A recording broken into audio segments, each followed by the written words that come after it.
Now that we are going to have no more Iron Man movies, I'm going to be ranking all the Iron Man movie villains in one video here. So as you can see, they're not all only from Iron Man. I decided to put in Ultron and Thanos, even though they're Avengers villains, because they're really more personal with Tony, I feel like. And I didn't decide to add Cap or Zemo in this from Civil War, just my personal decision.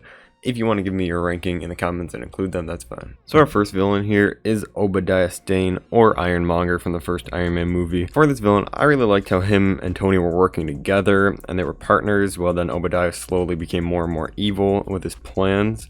And I think Ironmonger is kind of the perfect Iron Man villain for the first Iron Man movie, just to give you that complete Iron Man feel. I mean, he's not as smart as Tony, obviously, but he's smart enough to kind of match and go with Tony, even though he's more of the physical brute kind of thing, even with his huge suit at the end. And he figures out that Pepper knew about his plans and stuff like that, so it shows his smarts. Then when he finds out about the plans, he steals Tony's arc reactor and just leaves Tony to die. So I mean, that's pretty evil. And the final battle is just got a full load of just full-on Iron Man versus Iron Man type battling, and it's just very cool to see these two guys in their suits, one that created it and one that's just trying to steal it and take over the company. I think this is a pretty good villain. And just because he was the first one and how important he was for the whole franchise, being as good as it is, I'm going to put him in the A category.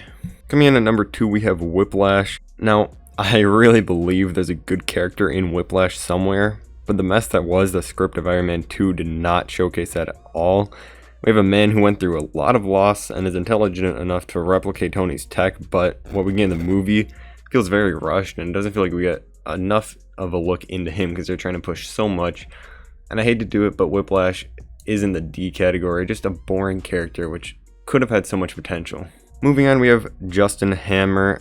So he's kind of built around trying to ruin the public's view on Tony, it seems like, but then he fails pretty easily and early on, and then that's what leads him to working with Whiplash. But I think if Justin Hammer was the main villain and he was an intellectual match for Tony and succeeded in making the public hate Tony for most of the movie, that could have been more intriguing. But what we got was not that.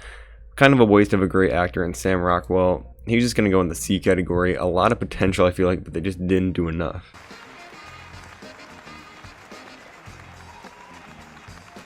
Our next villain is Aldrich Killian, aka the real Mandarin in this movie, or who was behind the Mandarin. I mean, he keeps the theme of Iron Man creating his own and Spider-Man's villains, and I mean, he can breathe fire, so that's all you really need to be considered a decent villain. But I don't know, people just weren't happy with the Mandarin twist. Personally, I don't really read comic books, that's just me, but I kind of liked the twist and thought that the humor that came from it fit the Iron Man movies here, kind of the theme they built.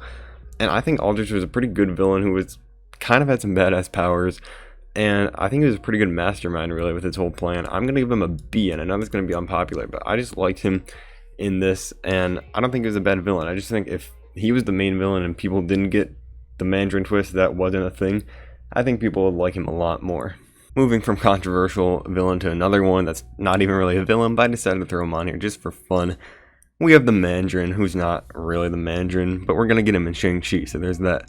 But, I mean, like I said, he's not exactly a villain, but we believe he is for the first half of the movie, and Ben Kingsley really plays a badass bad guy in the beginning of this. Like, when those montages and the clips that he's projecting, you are terrified of this guy before you know who he really is. But I think the dialogue, once he gets discovered, and just how clueless he is and how easy he's giving up all the secrets and that it's not real, is just so funny to me, and it just works. And like I said, he plays really menacing, and then he just goes to this absolute clown of a guy. I think it worked. I think it was a good twist. I'm going to put him in C only because I can't put him higher because he's not really a villain. But I know a lot of people will put him really down low because he's A, not really a villain, and they just don't like the twist. But I thought it worked good and worked towards his plot. Next up, we have Tony's 2 Avengers villains here. First with Ultron. Obviously, he's Tony's creation, and what makes it happen is he sees what damages the Avengers caused, and it makes him turn evil. I think Ultron's honestly one of the most underrated villains, but at the same time, I wish we got to see some more of like the menacing Ultron instead of the Tony-like joke-a-minute robot kind of thing we got. But James Spader has a perfect villain voice, and Ultron's powers and ability to switch bodies is really unique and cool. And also, I was just thinking about this, Ultron indirectly led to Tony's, well, not indirectly because they plan all this, but led to Tony's huge character arc, really, because this is one of the first times besides the Avengers that you see that all Tony wants is just to save everyone, and he doesn't want to be alive after to see it, and then that obviously pays off in Endgame. I'm gonna give Ultron an A. I really enjoyed him. I think his lines are cool. Like I said, I think his menacing stuff is just better, but still, when he's making jokes, he's still a cool villain, and he can just destroy everything. He's so powerful. But finally, we have Thanos. Once again, he's an Avengers villain, but him and Tony's connection is more personal than him and the rest of the Avengers. Thanos in Infinity War respects Tony while still outmatching him physically and kind of mentally, and ultimately winning. As I was saying, Thanos kind of mentally destroys Tony, and we really see that more in the beginning of Endgame, where Tony is the most broken he's ever been.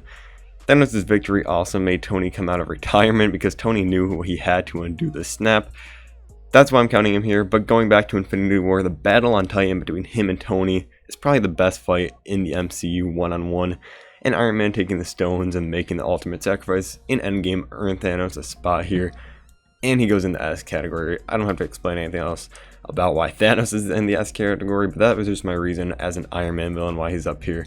So this is just short, but I thought it would be interesting to maybe go along and do this for maybe the Spider-Man. Even I think I've already did that, but I'm going to eventually do another Spider-Man one when there's a Spider-Man 3 in the MCU.